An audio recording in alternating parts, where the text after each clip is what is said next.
Well, let's take a look now at some of what today's international newspapers are saying with our press reviewer, Florence Villemino, who joins me now. Hello, Florence. So the presidential election in Egypt getting a lot of attention in the international papers today. It sure is, and we're going to start right off with the International Herald Tribune. Islamists declared winner in Egypt, and there you see supporters of Mohamed Morsi praying in Tahrir Square slightly before the results came out. Now, The Guardian has its editorial dedicated to the election, and it calls it a landmark of victory. And it reminds us that many of the Muslim Brotherhood members spent years in jail, and now their leader has been elected president. It's the first time that an Islamist has been elected head of an Arab state. And so The Guardian calls it a historic moment. It says another nail has been hammered into the coffin of the old regime, and yet it also calls it an ambiguous milestone because power itself has not changed hands. It belongs to what it calls a quote, aging group of generals. And unlike the president, they don't represent the democratic and constitutional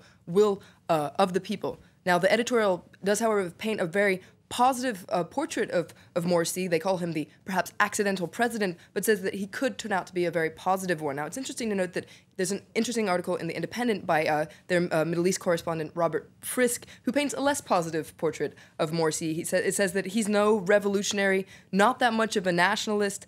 He doesn't want to live in, quote, a modern, progressive, and secular Egypt. And according to this article by Robert Frisk, the army elite has laid all these traps out for him, grabbing legislative, constitutional, and even executive powers, and they'll try to strip him further of his powers as time goes along. So a warning there from Robert Fisk. A lot of papers, though, taking a closer look at the Supreme Council of the Armed Forces, given those warnings that are coming, and the kind of role that they're playing in Egypt Absolutely. today. Just who are these generals? There's an interesting article in Gulf News that says that, reminds us that they've been either directly or indirectly in power for the last 6 decades, and they're not going to let go of this stranglehold on power quite so easily. And that reminds us that in the last couple of weeks, these groups of generals have taken precautions. It says it's, quote, clipped the wings of any the next president was going to be elected, making sure that the president would be a puppet for them. And according to this article, the generals will continue to call the shots, but this article says that the generals are playing a dangerous game because things have changed, and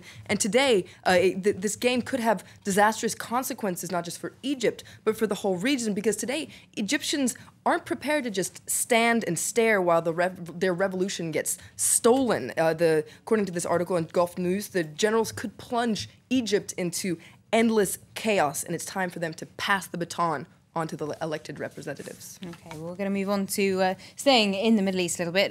The tensions between Syria and Turkey are also getting a lot of attention. And in fact, we can tell you that France has just said that the Syrian downing of that Turkish jet on Friday is, quote, unacceptable. So that diplomatic situation moving on, and a lot of attention internationally as well. That's right. There's an interesting article in the Sharq Al-Awsat, which is a pan-Arab based newspaper based in London, and it takes a closer look at why Turkey hasn't responded militarily, to Syria's provocations. What is preventing Turkey from intervening in Syria? Because it seems that, in terms of military power, Turkey is superior to Syria and could crush Syria if it wanted to. So Sharq Al-Awsat takes a look at just what is Turkey afraid of. First of all, it says that Turkey doesn't want to act alone. They wants to be part of an international intervention.